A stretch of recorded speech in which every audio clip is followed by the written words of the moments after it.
around at Oceanside, is what makes it fabulous.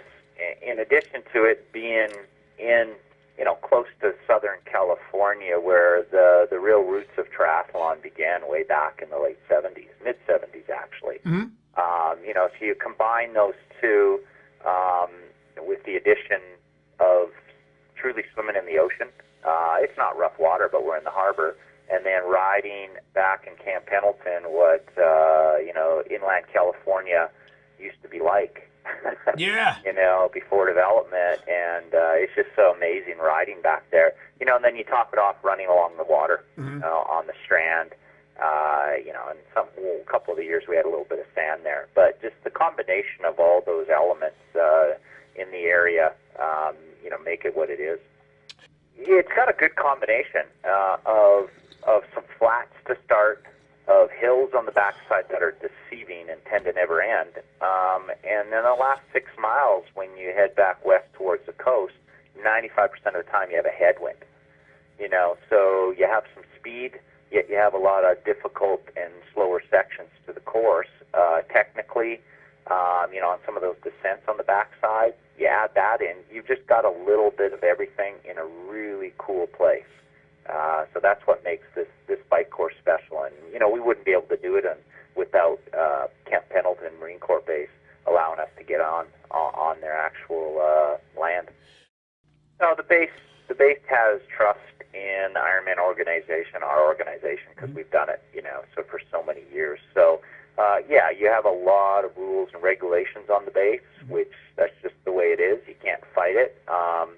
But they work with us really well, and we just signed another 5-year agreement with the city of Oceanside, and then the city of Oceanside has an agreement with the base.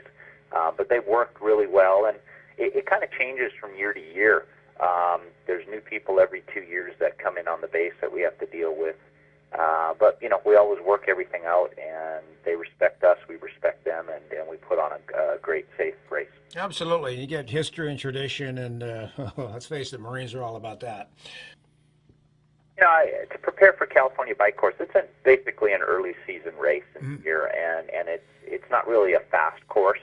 It's more of a power and strength course. So, I suggest, and what I get my athletes to do is truly focus on strength and power, and get a good, strong base. And if you go into California with a good, strong base strength versus feeling like you're in top speed shape,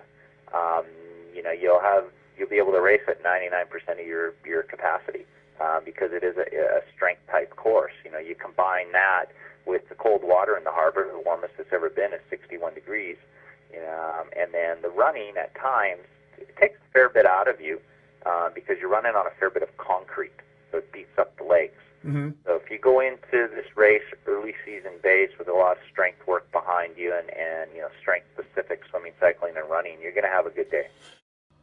Yeah, the first 25 miles of the bike, you can kind of leave your race there because it's flatter, and anybody can ride hard for the first 40K. Then you actually hit some substantial hills on the backside. The race kind of starts at mile 30, halfway up that first climb. All right. So I tell people to, have that, 1 or 2% ounce of conservative effort at the beginning. And, then if you maintain your speed, throughout the hills, so to speak, and that last 6 miles, that's where the race is. So you got to be a little conservative at the beginning on this course because everything comes and will bite you in the backside at the end if you go out too hard. Well, I would say for 95% of the athletes, it's very important that you do as much reconnaissance as you can of a course so you know what to expect. And the reason I only say 95% is there's 5% of people that I coach that do really well and don't want to see or know what to expect.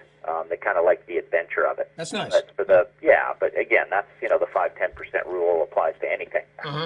But for the vast majority of people, it is so substantial. I know when we put camps on in different locations and took people out on the course, it would just ease their mind. And now they have the ability with CompuTrainer to do this from their home, save money, and do it several times, and get the experience prior to the race that they need that will help them have a better race on race day. Boy, what is a little bit of confidence worth? Night and day. Yeah. It just eases your mind. You know, people hear about the tough course at Cal, or they hear about the tough course at, let's say, Lake Placid or St. George now, too. And if they can actually just see it, either experience it firsthand, or, you know, the next closest thing is you know, seeing it when they ride the course on a CompuTrainer, it's extremely valuable. And what is the current, you talked about doing your camps. What is the current situation, understanding between you and Camp Pendleton? Can you ride the complete course off race day? No, you can't anymore. All right. Yeah, you used to be able to. You know, way back we had permission, but, you know, and then after, you know, 9/11 and then other things in the world happening, they shut it down on the backside. It's very dangerous back there. There's some scary descents, blind corners. They don't even allow Marines to ride a certain segment of it anymore on their bike. Oh, really? Yeah. Wow, didn't know that.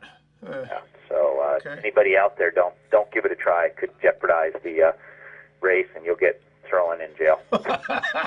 Thanks for spending some time with us today. Again, congratulations on all your successes, and we'll see you down the line, my friend. Sounds great, Kevin. Thank you.